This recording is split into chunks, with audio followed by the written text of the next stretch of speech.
You talk a lot about love versus fear. Yeah.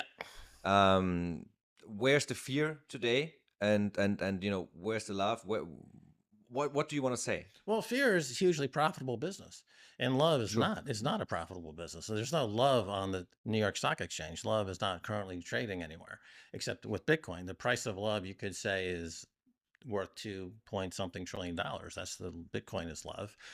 And if you look at the stock exchange, it's dominated by pharmaceuticals, insurance companies, banks, defense contractors. They're all based on fear and hate.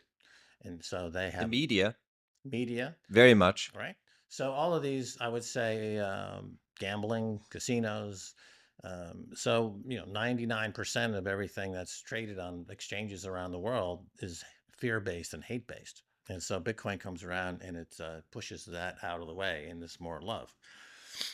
Do you have enough love that you can stand being on Twitter every day? Because I personally have a big problem with all not specifically hate, but like all the fear mongering and all the problems and conflicts in the world that I can swept into my feed. Well, it's like Jesus when I was out there searching for lepers, to cure. You got to go where the problem is. Okay. I did not expect that comparison. Well, he's an incredibly smart man. I would say he's a genius, and he listens. And that's he listened about Bitcoin. He knew about Bitcoin before he became president in 2019. He had talked about it, I believe, in 2016.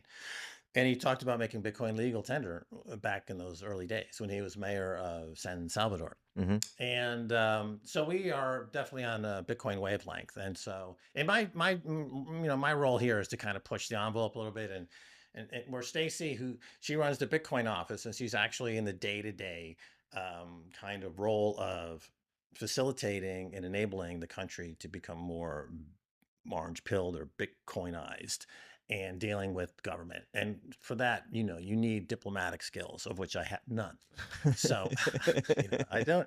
So I'm more of thinking longer term, bigger picture, theoretical stuff. And so a lot of the stuff I come up with is dismissed immediately. Like I suggested, they cut the national anthem in half because it's the longest national anthem in the world. It takes over 4 minutes to sing.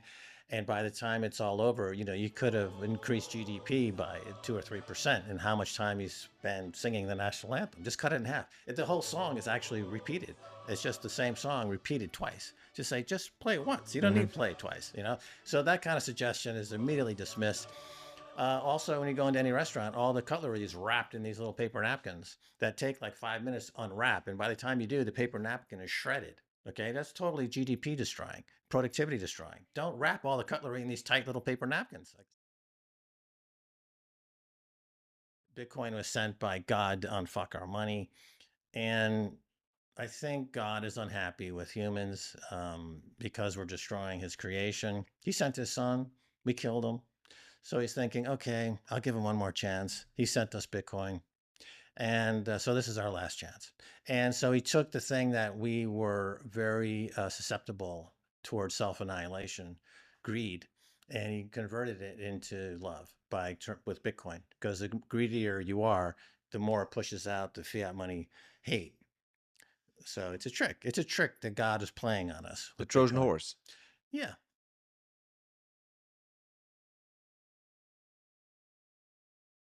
There's 5 levels of Bitcoin awareness.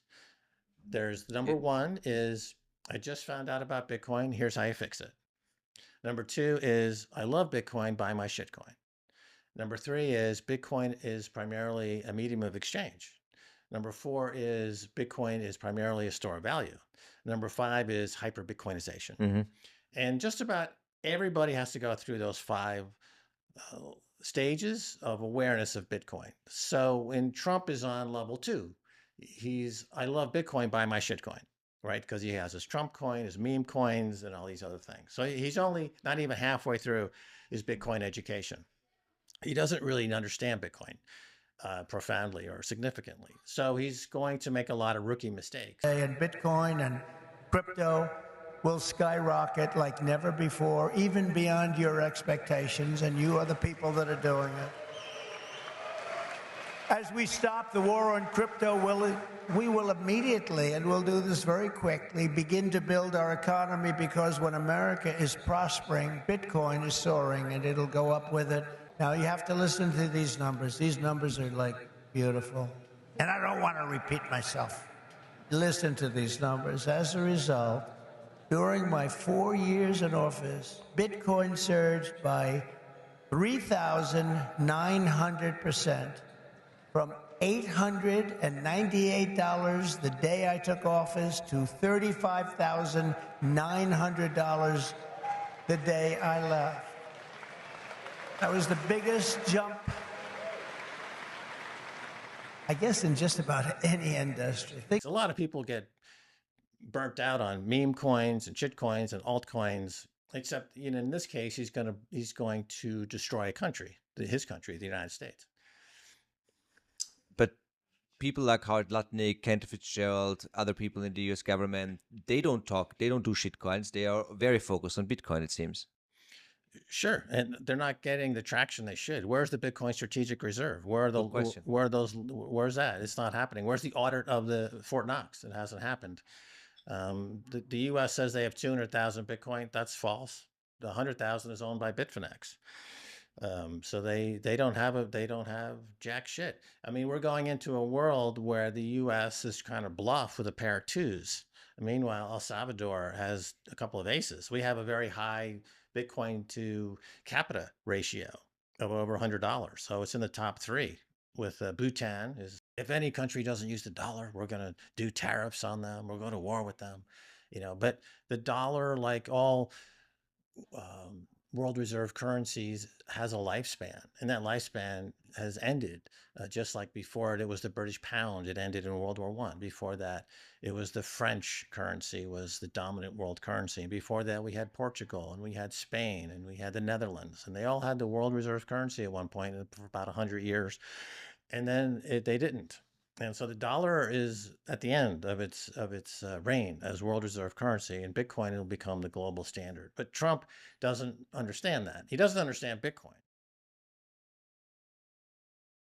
So let me get this straight. So you're afraid of inflation, you know, the uncontrolled money printing by the government to print dollars out of control and kill everyone's purchasing power. So to cure that, you're going to allow private companies to also create money out of thin air and double up on what the government's doing. It's free banking. It's inflationary. Yes. You're just flooding the system with more worthless fiat money. Stablecoin is shit. It's just worthless shit, just like a dollar. So by adding more shit to shit, it doesn't turn it into shinola. You don't bake an apple pie if all the ingredients are shit. It's still shit. You have a pie of shit. But it's very understandable that as a normal person living in Africa, Southeast Asia, and even South America, even El Salvador, the first thing you want is dollars, and then you slowly get to understand Bitcoin. Right. You know, if you go into your car, in the front of your car, you see the dashboard, right? Why do they call it a dashboard? Because back in the horse and buggy day, the horses' hooves would kick up mud and hit you in the face. So they put up a dashboard. But now, is there a horse in front of your car? No, it's an engine. But we still say dashboard. Same thing with the dollar. People will say the dollar, but it won't exist anymore. It's just it's an appendage term that will exist in the future that refers to nothing.